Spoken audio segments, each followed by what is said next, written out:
के बीच हो रहे समझौते से भड़के इजराइल ने लेबनान पर भयानक हमला किया है। इजराइल ने ऐलान किया है कि वो ट्रंप का गुलाम नहीं है, न ही ईरान से हुए समझौते में कोई पार्टी। इजराइल के प्रधानमंत्री बेंजामिन नेतन्याहू ने धमकी दी है कि वो लेबनान के साथ सीरिया और गाजा पर बमबारी बंद नहीं करेंगे। वहीं ईरान ने ट्रंप को चेतावनी दी है कि अगर इजराइल के हमले बंद नहीं हुए तो कोई समझौता नहीं होने वाला है। रिपोर्ट देखिए।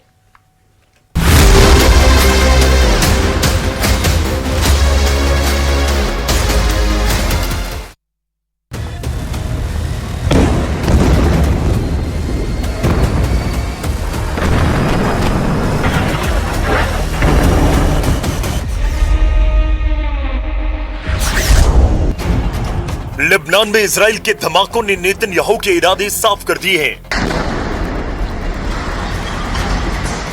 मैसेज साफ है कि बम और जहाज अमेरिका का होगा, फाइटर जेट का पायलट इजराइल का होगा और अगला टारगेट ईरान होगा।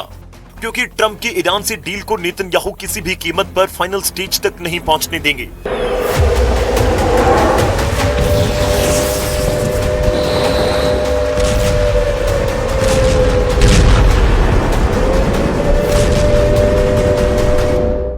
ट्रंप जिनेवा में हैं, G7 समिट में हिस्सा ले रहे हैं। नेतन्याहू उनसे मीटिंग की कोशिश कर रहे हैं। अगर ये मीटिंग हुई तो समझ लीजिए कि ईरान अमेरिका समझौता बच नहीं सकता, क्योंकि नेतन्याहू के पास ईरान अमेरिका समझौता तुड़वाने की सॉलिड दलीलें हैं। नेतन्याहू ऐसी सीक्रेट रिपोर्ट ट्रंप को दिखा सकते हैं जिससे ट्रंप का मूड स्विंग होना तय है। What are the expectations for Israel? Can this deal survive if Israel attacks Lebanon?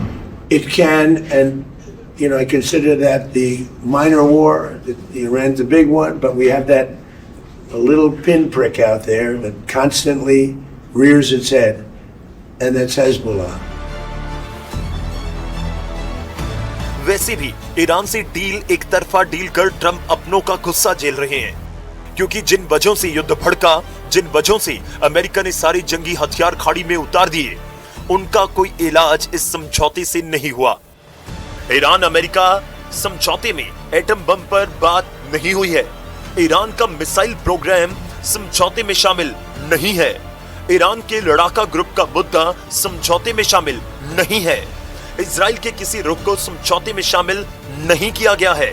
समझौते में ईरान को हर्जाना देने की बात नहीं की गई है। ये सबसे अहम शर्तें हैं, समझौते में इनका कोई जिक्र नहीं है। तो फिर ट्रंप ने ईरान से क्या समझौता कर लिया? किस बात पर दोनों देश युद्ध का अंत कर रहे हैं? क्या सबसे जरूरी और अहम मुद्दों को अनसुलझा छोड़कर ट्रंप ईरान इजराइल को शांत रख पाएंगे? यकीनन नहीं, क्योंकि ये लड़ाई जिन वजहों से छिड़ी वो 10 की 10 है। ईरान इजराइल की दुश्मनी पहले से कहीं ज्यादा खतरनाक मोड़ पर है। ईरान ने ऐलान किया कि अगर लेबनान में इजराइल ने हमले बंद नहीं किए तो 19 जून को होने जा रहा समझौता का फुल एंड फाइनल बेमानी हो जाएगा।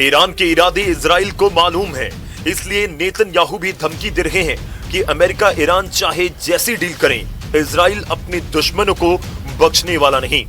इजराइल ने धमकी दी है कि अब लेबनान जैसे गाजा और सीरिया को भी दहलाया जाएगा। הקמנו רצועות ביטחון עמוקות סביב מדינת ישראל. עשינו זאת בעזה, בלבנון, בסוריה, שם אגב חיסלנו את כל הנשק של צבא אסד, שהיה חוליה מרכזית בציר הרשע. ואני רוצה להעביר, אנחנו נשאר ברצועות הביטחון ככל שידרש כדי להגן על המדינה שלנו.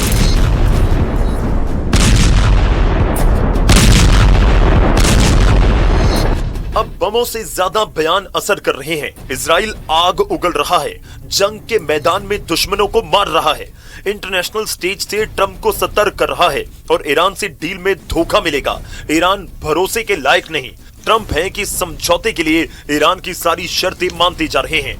ट्रंप की यही मजबूरी इजराइल को डरा रही है।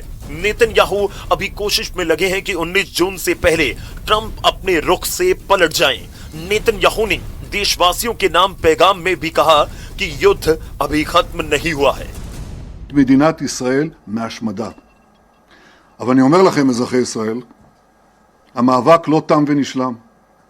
אנחנו נצטרך להמשיך לעמוד על המשמר, להמשיך להיות חזקים ונחושים, להגן על עצמנו ככל שידרש.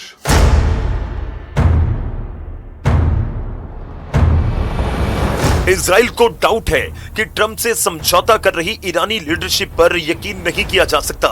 इजराइल को सुप्रीम लीडर मुस्तफा के अंडरग्राउंड रहने का मतलब भी समझ नहीं आ रहा है। ट्रंप से डील करने वालों में विदेश मंत्री अब्बास अराक्ची और संसद स्पीकर कालीबाफ शामिल हैं, जबकि सुप्रीम लीडर ने अब तक इस डील पर कोई बयान नहीं दिया, न ही वो डील के ऐलान के बाद सामने आए हैं। ईरान अमेरिका में समझौता फाइनल हो रहा है, लेकिन मुस्तफा खामेनेई अब तक अंडरग्राउंड क्यों हैं? ईरान की तरफ से कहा जा रहा है कि अमेरिका के साथ जो भी समझौते हो रहे हैं वो सुप्रीम लीडर मुस्तफा खामेनेई की गाइडलाइंस के हिसाब से ही हो रहे हैं। ईरान में अब भी सर्वे सर्वा मुस्तफा खामेनेई है। अगर समझौते पर उनकी मोहर नहीं लगती तो समझौता कागजी साबित होगा। वैसे भी सुप्रीम लीडर बनने के बाद मुस्तफा ने ऐलान किया था कि एटमी प्रोग्राम ईरान की जमीन जैसा है, जिसे किसी भी हाल में दुश्मनों को नहीं दिया जाएगा। न ही ईरान अपने एटमी प्रोग्राम को बंद करने वाला है। IAEA के मुताबिक जून 2025 तक ईरान के पास करीब 440.9 किलोग्राम 60% संवर्धित यूरेनियम था। ईरान का कुल संवर्धित यूरेनियम भंडार लगभग 4700 किलोग्राम से ज्यादा का बताया गया था।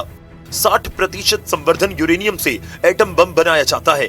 अब अमेरिकी एजेंसी अनुमान लगा रही है कि ईरान को यूरेनियम को बम में बदलने, विस्फोटक तंत्र और डिलीवरी सिस्टम तैयार करने में केवल चंद महीने लग सकते हैं। ईरान एटम बम बनाएगा तो क्या वो दुश्मनों से बदला नहीं लेगा?